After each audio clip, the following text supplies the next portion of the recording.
Welcome back. You're still tuned into Trading Hour. For the markets, it's a 52-point uptick on the Nifty. We are at the 26,121 mark. We did see that fall when we started the show, but there was a swift recovery as well. Again, there is some pressure on the Nifty, but again continues to be in the green as we speak. Nifty IT, of course, batting it for the bulls. That remains the top gainer. The banking index too is doing well today, so that index is up around 450 points as we speak. That is one of the reasons why we are seeing that recovery on the Nifty as well. The Bank Nifty is at the day's high as we speak. We do have Kotak Mahindra Bank, ICICI Bank, HDFC Bank, all of these stocks which have surged from the lows of the day and are leading to the gains that we are seeing in the Bank Nifty as well. So look at that. Kotak Mahindra Bank at the day's high, HDFC Bank, a big weight on the index, is up around 1.1%.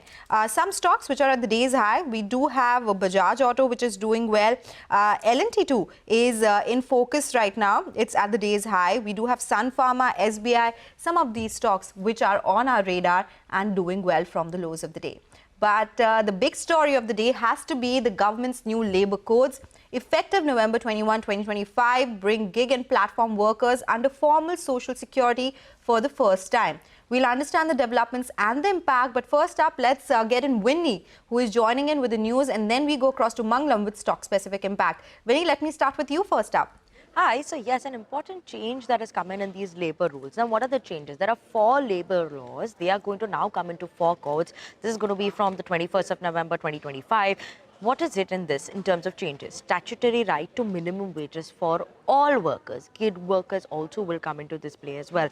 There will be a national floor wage which will be set by the central government. The basic pay now, that must be at least 50% of the total salary. That's an important update. Gig and platform workers will be included under Social Security. So what are the benefits that actually come in terms for changes in terms of workers? One, there's a fixed term employment that comes in for them. Therefore, contract workers now they'll receive benefits which will be comparable even to permanent employees. While permanent employees used to get these benefits before, whether you look at a PF, whether you look at medical cover, social security, now even gig workers, temporary workers, there will be a sort of a contract that comes in where they will also be applicable to that.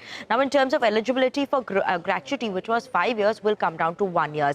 There'll be timely payment of wages that will be mandated. Payment during leave also will become compulsory for them. There'll be overtime wages which will be double the normal wage rate as well. And women workers are again gaining explicit right for equal pay.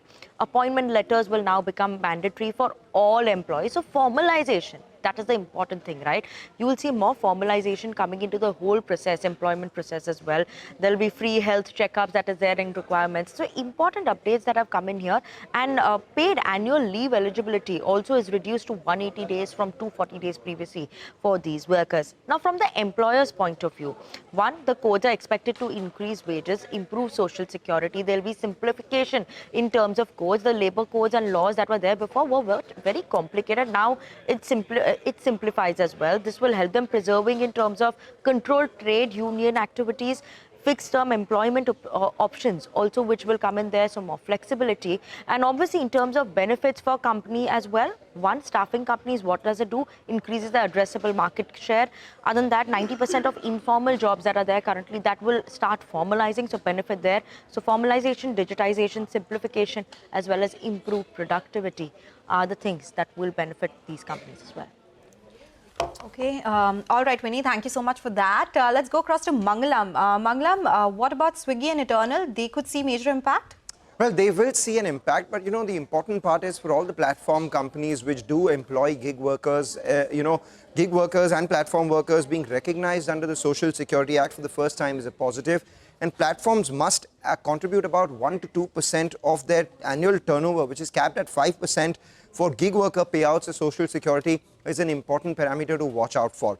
We saw a decline in Eternal and Swiggy's prices earlier in the morning as the stock price is concerned, but thereafter there has been a recovery. Why is that? Because despite a near-term disruption, there's actually going to be a long-term positive for all these platform companies because it actually codifies and simplifies labor laws and importantly also ensures that there is a steady supply of gig workers too. The benefits will be rolled out via state welfare boards and government schemes. Now, Eternal and Swiggy on their part, what we understand from analysts is already provide for health insurance to riders, which amounts to anywhere between 0.7 to 1% of their overall GMV. Now, if the mandate, as it provides 2% of sales the incremental hit could be 150 to 200 crore as far as the GMV is concerned. Now, how much does that amount to overall? Would be no more than 1 to 2 rupees, at best 3 rupees per order, that may, the analysts believe, be passed on to the consumer over and above the 10 to 13 rupees that the companies charge as platform fees itself. So a temporary disruption, an increase of 2 to 3 rupees per order, but this is a long-term positive as far as supply for gig workers and platform workers is concerned.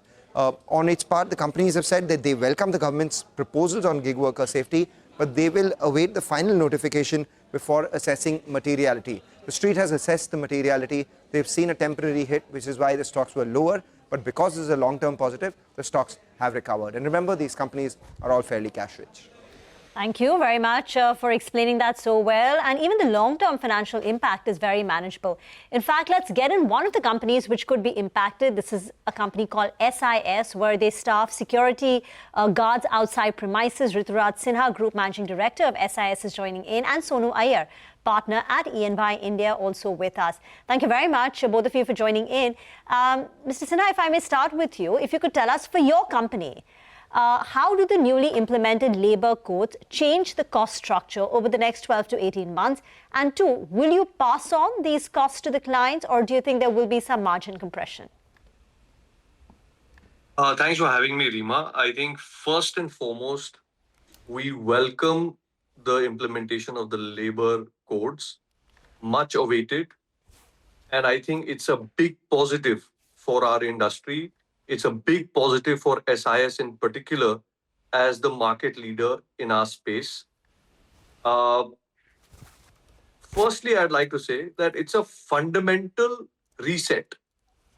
You know, anybody who deals with large number of employees was tackling 29 separate labor laws, some of which were formulated pre-independence, most of which were formulated in 1950s and 60s. So completely out of sync with the current environment of economic activities. So we are very pleased that 29 different acts have been consolidated and simplified into 4 codes. I think this is pro-employee, this is pro-employer, and it is definitely a revenue and margin kicker for SIS. Okay, can you explain how is it a revenue and margin kicker before we get Sonu in? And what are the numbers you're looking at? So I think it's still early to talk specific numbers, but let's talk about a simple concept like the Code on Wages discusses a national floor minimum wage. Now, we all know that there is a mega disparity in India with regard to minimum wages. You know, in places like Maharashtra, in Andhra Pradesh, in Karnataka, the minimum wage for the same work starts at 20,000 rupees plus. But if the same job is performed in UP, Bihar, the minimum wage is as low as 12,000 rupees or even 13,000 rupees. So there's a fundamental disparity in the rate of pay depending to the geography in which an individual is working.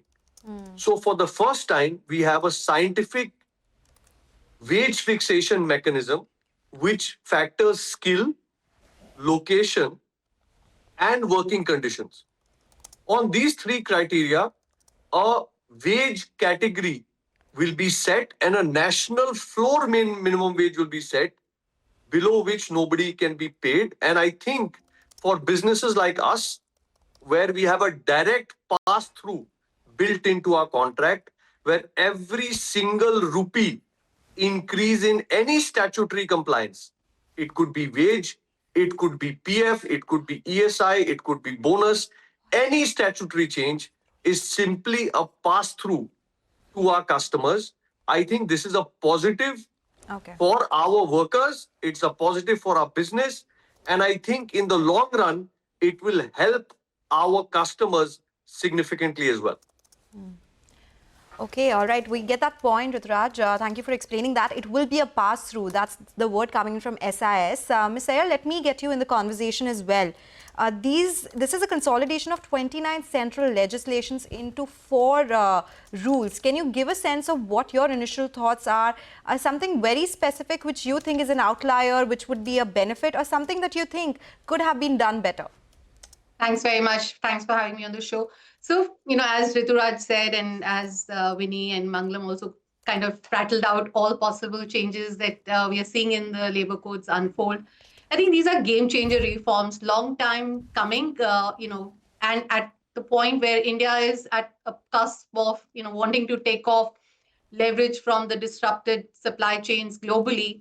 I think we just needed this. And I think to hear Rituraj welcome it is also a positive indication from the industry. There will be some pain as we settle into it. But, all in all, about time that we modernized our labor law framework because we have been sort of suffering from duplication, multiple statutes. So, if you look at it only optically, 29 laws getting compressed into 4 codes. Of course, the rules will come at state levels as well as the central government level, but it is a game changer reform. And we'll see the benefits over the years. Globally, we'll become much more competitive. There's work, and I think Rituraj very well explained the fact that predictability and stability in minimum wages will really help industry become competitive. Look at the businesses that compete in the global market, where you find in many Asian economies the minimum wages are much lower than what we have. So just for us, the problem is not the minimum wages, but the unpredictability or how often and frequently those get changed. So some harmonization work still pending, but at least the national minimum wage will ensure workers have a decent right to a fair wage. And that fair and equitable workplaces is in modern times indispensable. I mean, we really need that to happen. Indeed. Ms. Iyer, you partly answered the question that I was going to ask you. Any landmark or major law that gets enacted in a country like India, the biggest challenge is its implementation.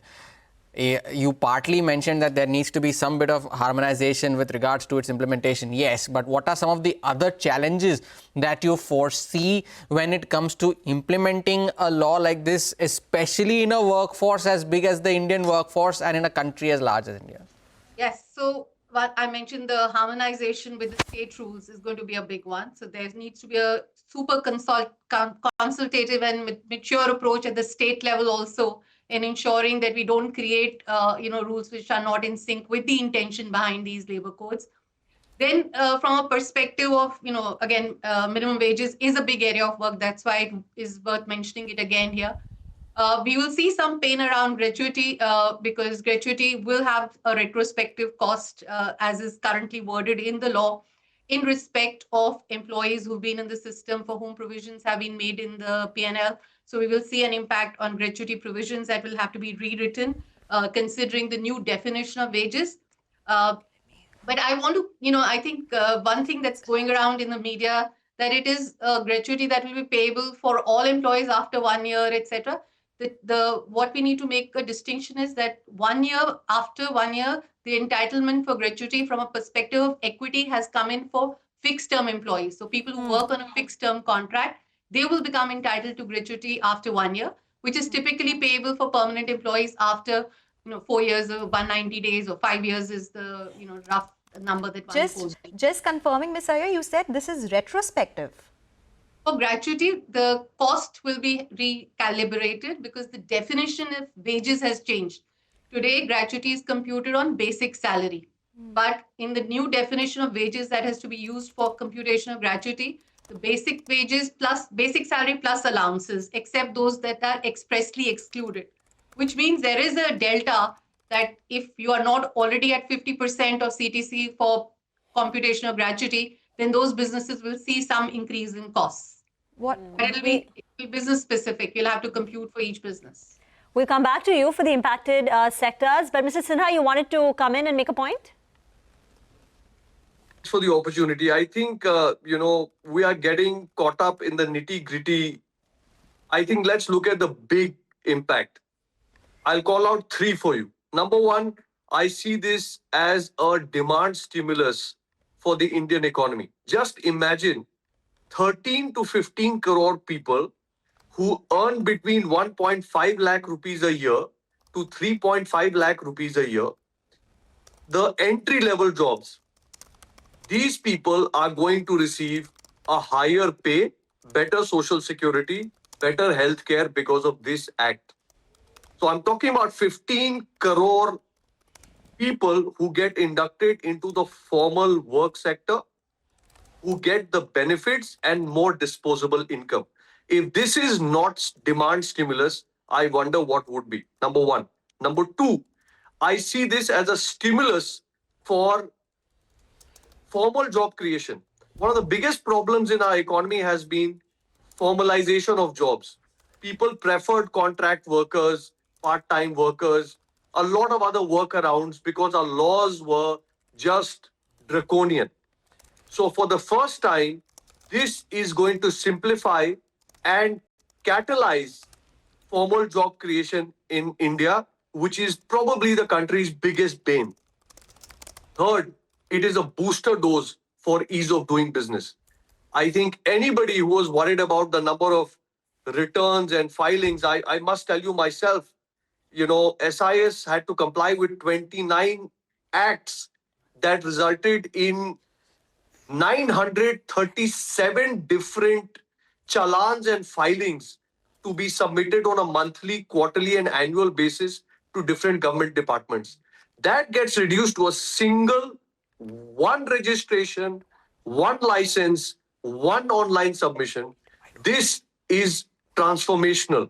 And I think probably in time, people will realize the true impact of this reform. Well put. People Thank you. realize- Yeah, I was Ms. going to Iyer, add- do come in on that. And if you could just quickly tell us what are also the impacted sectors, and particularly, this lack of clarity on how this 1 to 2% contribution as a percentage of your turnover will be implemented. Because say for platform companies, as our colleagues were telling us, there are multiple businesses. There's non-core revenues, ad, etc. So on what base do you apply this 1 to 2% contribution? On the overall turnover or on the gig platform? And go ahead. Okay, maybe answer your question first. Now, this scheme is still to be formalized. What the law has done is they're enabling provisions that we will create a social security scheme for gig workers and platform workers. But the contours of the scheme, how it would be computed, all of that is still to come out. It is an estimate that 1 to 2% will be required to be contributed towards their reskilling, towards the social security scheme. But the details are still in the works. Okay. That's one. I was going to say the simplification which Rituraj brought out and the ease of doing business is going to be felt immediately, because where you're not going to have a single window for one registration, one license, and not having to do multiple registrations at state level for CLRA, etc. I think that's going to be ease of doing business immediately, and that's where I think we're all hoping that this is going to be a major reform for the company. Okay. We do have a lot more questions, but completely out of time. But thank you so much, Ms. Iyer and Mr. Sinha, for joining us today, simplifying this for us. Of course, implementation is the next key, and how this code is actually executed is the next big talking point. Thank you so much for tuning in today. With that, it's a wrap on this edition of Trading Hour.